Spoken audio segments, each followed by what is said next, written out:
ಚಾಣಕ್ಯನ ಛಲ ಜನರ ಪರ, ಸದಾ ಶುದ್ಧ ಸುದ್ದಿಗಳೊಂದಿಗೆ ನಿಮ್ಮ ಚಾಣಕ್ಯ ನ್ಯೂಸ್.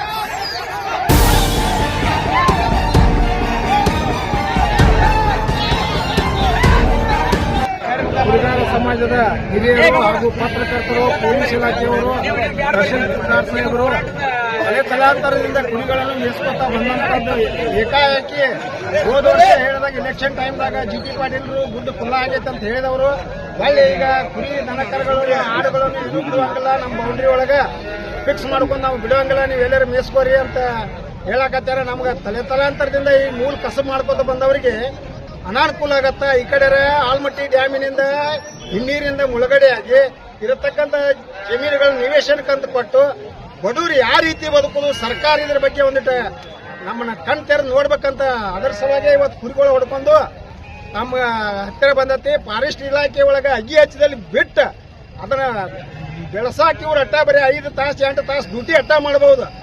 ಇವ್ರು ನಾವು ಕಂಟಿನ್ಯೂ ಯಾವತ್ತೂ ಇರ್ತೇವೆ. ಅವ್ರು ಹೇಳ್ದಂಗೆ ಅಲ್ಲಿ ಅಗ್ಗಿ ಹಚ್ಚದಲ್ಲಿ ಬಿಟ್ಟು ಮೇಯಿಸ್ತೇವಂದ್ರು, ಅಲಾವ್ ಕೊಡೋಲ್ರು. ಮೊನ್ನೆ ಈಗಾಗಲೇ ಟಕ್ಕಳಿಕೆ ಒಳಗ ಒಂದು 10-12 ಆಡುಗಳನ್ನ ಅವರಿಗೆ ದಂಡ ಕಟ್ಟಿ ಅದರ FIR ಹರಿದು ಇದು ಮಾಡಿದಾರ. ಈ ರೀತಿ ಆದ್ರೆ ಬಡವ್ರು ಹೆಂಗ್ ಬದುಕುದ್ರಿ? ಇದಕ್ಕೆ ಹೆಂಗ್ ಬದುಕುದ್ರಿ? ಪತ್ರಕರ್ತ ಮಾಧ್ಯಮದವ್ರೆ, ಈ ರೀತಿ ಆದ್ರೆ ಜನರಿಗೆ ತೊಂದರೆ ಆಕತ್ತಿಲ್ಲ. ಬಡವ್ರು ಯಾವ ರೀತಿ ಬದುಕುದು ಹೇಳ್ರಿ? ಈ ಕಡೆ ಭೂಮಿ ನಿವೇಶನ ಈ ಕಡೆ ಇರತಕ್ಕಂಥ ಜಾಗಗಳನ್ನ ಹಾಕೊಂಡು ಕೊಟ್ರ, ಅಲ್ಲಿ ಮುಳುಗಡೆ ಮಾಡಿಟ್ರ ಬಡವ್ರು ಬದುಕೋದು ಇವನ್ನ ಬದುಕು ಮಾಡ್ಕೊಂಡ್ ತಿಂತಾರ. ಅಂದ್ರೆ ದನಕರ ಎಲ್ಲಿ ಒಳಗೆ ಹೋಗ್ಬಾರ್ದಂತಾರ ಅವ್ರ ಇದ್ರೊಳಗ.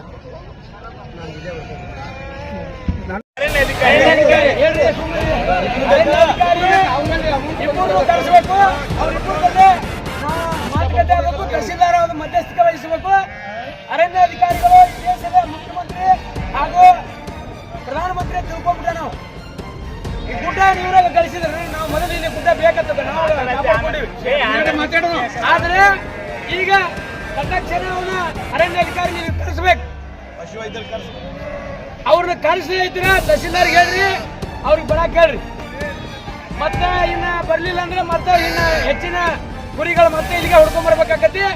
ಅದಕ್ಕೆ ಅವಕಾಶ ಮಾಡಿ ಕೊಡದೇನ ತಕ್ಷಣ ಅರಣ್ಯಾಧಿಕಾರಿ ನೀವು ಸಮಸ್ಯೆ ಇತ್ಯರ್ಥ ಆಗ್ಬೇಕು. ಇವತ್ತು ನಾವು ಏನೇ ಕಂಡೀಷನ್ ಕುಡ್ದಾಗ ಕುರಿ ಮೇಸವ್ರು ಆಯ್ತು.